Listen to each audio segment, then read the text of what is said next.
BT act 1949 निरस्त नहीं होगी और कमेटी में पूर्ण रूप से बौद्ध नहीं होगी तब तक धरने को हम लोग कंटिन्यू करेंगे। पूरे देश से लाखों की संख्या में लोग इसको समर्थन दे रहे हैं। हिंदुओं के मंदिर में हिंदू ही रहते हैं, सिखों के गुरुद्वारा में सिख ही रहते हैं।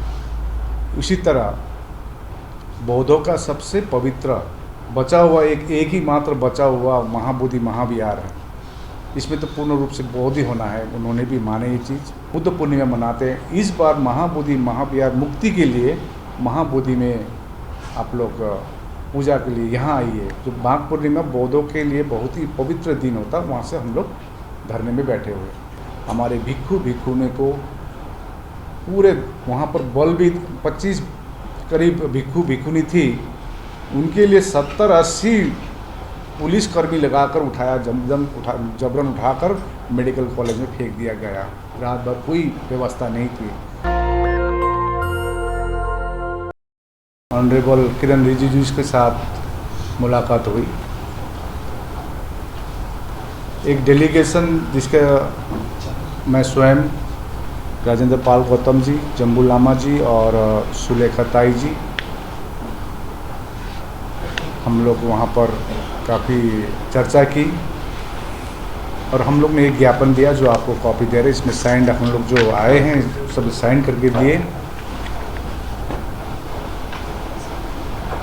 उन्होंने एक आश्वासन दी कि सचमुच ये बौद्धों का तीर्थ स्थल है। जिस प्रकार से मुसलमानों की मस्जिद, मुसलमान के कमेटी रहते हैं, मस्जिद आपका चर्च, क्रिश्चियनों के कमेटी रहते हैं, हिंदुओं के मंदिर में हिंदू ही रहते हैं, सिखों के गुरुद्वारा में सिख ही रहते हैं। उसी तरह बौद्धों का सबसे पवित्र बचा हुआ एक ही मात्र बचा हुआ महाबोधि महाविहार है। इसमें तो पूर्ण रूप से बौद्ध ही होना है। उन्होंने भी माने ये चीज़ और उन्होंने आश्वासन दिया। तो हम लोग ने जब तक बीटी एक्ट 1949 निरस्त नहीं होगी और कमेटी में पूर्ण रूप से बौद्ध नहीं होगी तब तक धरने को हम लोग कंटिन्यू करेंगे। और अभी लगातार आज 72वां दिन है। जो गर्मी है बिहार में 45 डिग्री करीब पहुंच गया है, तभी भी हमारे दृढ़ संकल्प करके बैठे हुए हैं।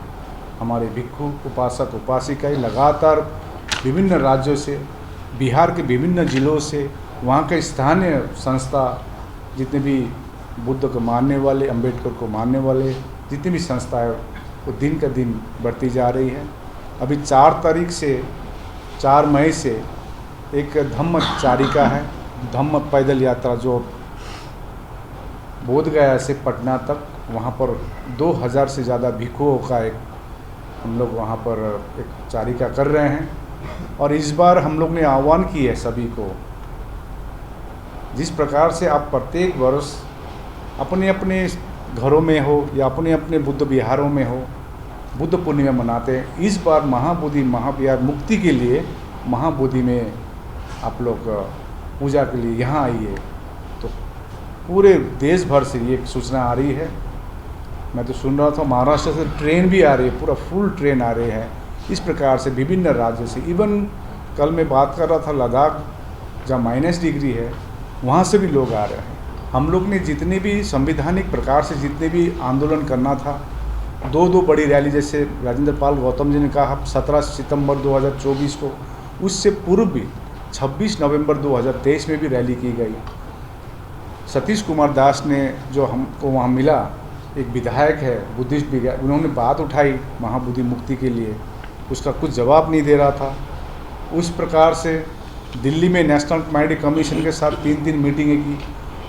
एक मीटिंग बोधगया में आए नेशनल कमेटी कमीशन के चेयरमैन इकबाल सिंह लालपुरा जी और रिंचन लामू जी जो बुद्धिस्ट मेंबर हैं। तो इतने ज्ञापन देने के बावजूद, इतने फोटोग्राफ्स, ऐतिहासिक प्रमाण दिखाने के बावजूद भी कुछ नहीं हो रही थी। तो हम लोग ने 12 फरवरी जो माघ पूर्णिमा है, जो माघ पूर्णिमा बौद्धों के लिए बहुत ही पवित्र दिन होता, वहाँ से हम लोग धरने में बैठे हुए।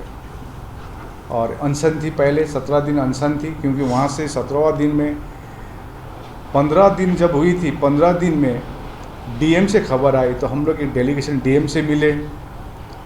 डीएम ने कहा मेरे हाथ में ये मैं तो एक्ट के आधार पर चल रहा हूँ। तो हम लोग ने कहा कि हम उससे उनसे मिलाइए जो डिसीजन दे सके। तो उन्होंने फिर होम सेक्रेटरी के साथ 27 फरवरी को मुलाकात कराया। उन्होंने कहा 10 दिन समय दीजिए, कुछ सकारात्मक होगी। लेकिन उसी रात को 12 बजे हमारे भिक्षुने को पूरे वहाँ पर बल भी 25 करीब भिक्षुनी थी, उनके लिए 70-80 पुलिसकर्मी लगाकर उठाया, जबरन उठाकर मेडिकल कॉलेज में फेंक दिया गया। रात भर कोई व्यवस्था नहीं थी। तो हम लोग ने नए धरने स्थल पर अभी जब बैठे हैं 2 किलोमीटर दूर, अभी 72 दिन हो गया हम लोग बैठे हुए हैं, सरकार के आस लगाए हुए हैं। और ये क्योंकि हमारा डिमांड जो है, जब तक ये बीटी एक्ट निरस्त नहीं होगा हम लोग धरने से उठेंगे नहीं। तो इसीलिए इसी संदर्भ में कल मिनिस्टर ऑफ माइनॉरिटीज़ और मिनिस्टर ऑफ पार्लियामेंट्री अफेयर्स किरण रिजिजू जी से एक अच्छी बात हुई है। हमने पर्सनली देखा कि जो बुद्धिस्ट टेम्पल मैनेजमेंट कमेटी है, उस कमेटी को जो वहाँ पे जो चंदा चढ़ता है हज़ारों करोड़, वो जो बौद्ध धर्म के प्रचार प्रसार पर, बौद्ध बुद्धिज़्म पर, रिसर्च पर, पाली भाषा पर जो या बौद्ध साहित्य पर जो खर्च होना चाहिए, या जो पूरे दुनिया से जो बौद्ध लोग आते हैं बौद्ध गया, उनके लिए जो कोई सुविधा की चीज़ें होनी चाहिए, उनके लिए जो सराय होनी चाहिए, लॉजेस होनी चाहिए, ऐसी कोई व्यवस्था ये मैनेजमेंट कमेटी उस पर पैसा नहीं खर्च करती है। तो सवाल ये है कि फिर वो पैसा खर्च करते कहाँ हैं? अगर बौद्ध मंदिर पे चढ़ावा बौद्ध विचार को बढ़ाने के लिए, बौद्ध साहित्य पर, बौद्ध पाली भाषा पर और रिसर्च वर्क पर अगर नहीं होता है खर्च, और बुद्धिज़्म के विकास पर नहीं खर्च होता, बुद्धिस्ट विचारधारा को फैलाने पे नहीं होता है, तो फिर महाबोधि जो सोसाइटी है, जो मैनेजमेंट कमेटी है, वो है किस लिए? फिर उसका काम क्या है? तो इसलिए ये बीटी एक्ट तो रिपील होना ही चाहिए। और मैं समस्त देशवासियों से निवेदन करता हूँ, इस बार की बुद्ध पूर्णिमा आप सब लोग 12 मई को बौद्ध गया में मनाएं। मैं आपसे आह्वान करता हूँ, सब लोग पूरे देश से आइए, हम लोग भी आ रहे हैं, और हम मिल के बहुत शांतिपूर्वक तरीके से इस बार की बुद्ध पूर्णिमा माँ बोधि महाविहार में मनाएंगे। हमने कल अल्पसंख्यक के मंत्री और संसदीय मंत्री माननीय किरण रिजिजू जी से मुलाकात की, और जैसे बताया गया है कि बहुत सकारात्मक बात हुई है।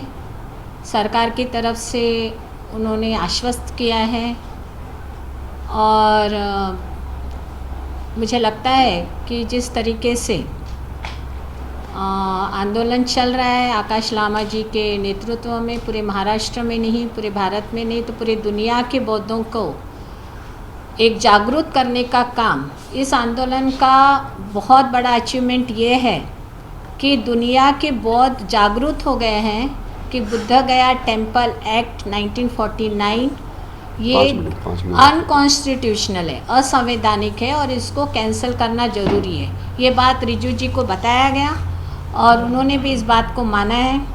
मैं आपको बताना चाहती हूँ कि इसके पहले भी कई आंदोलन हुए, मगर इतना लंबा आंदोलन कभी हुआ नहीं है, और पूरे देश से लाखों की संख्या में लोग इसको समर्थन दे रहे हैं। तो हमने सोचा कि जिस तरीके से एक प्रेशर ग्रुप बनाया जा रहा है आंदोलन के माध्यम से, धरना के माध्यम से, मोर्चे के माध्यम से, उस तरीके से हमें कानूनी लड़ाई भी लड़ना ज़रूरी है।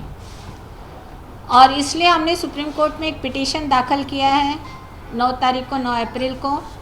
आप सब जानते हैं कि राम जन्मभूमि का जो डिसीजन आया है सुप्रीम कोर्ट से, तो भले ही राम जन्मभूमि का इशू लैंड से संदर्भित था, मगर वहाँ पर जो भूमिका सुप्रीम कोर्ट ने ली थी उसमें एक आस्था का भी एक प्रश्न आया था कि ये राम जन्मभूमि हिंदुओं का आस्था की जगह है। तो हम ये चाहते हैं ये पिटीशन के माध्यम से, और हमने 1.5 पेज का जो राम जन्मभूमि का जजमेंट है उसको भी वहाँ पर हमने पेश किया है कि जिस तरीके सुप्रीम कोर्ट ने राम जन्मभूमि जो हिंदुओं का तीर्थ स्थान है उसको फेवर में उन्होंने जो निर्णय दिया है, उसी तरीके से भारत के नहीं तो पूरी दुनिया का श्रद्धा स्थान महाबोधि महाविहार है, जहाँ पर तथागत गौतम बुद्ध को बोधि प्राप्त हुआ, वो बौद्धों को सौंप देना चाहिए। और हमारे पिटीशन में ये बात हमने रखी। और अब भी जो करंट इशू चल रहा है वक्फ बोर्ड का, जिसमें ये सुप्रीम कोर्ट के जज खुद सवाल कर रहे हैं कि कोई कमेटी पर जहाँ पर मुस्लिम ये वक्फ बोर्ड होता है वहाँ पर गैर मुस्लिम नहीं होना चाहिए।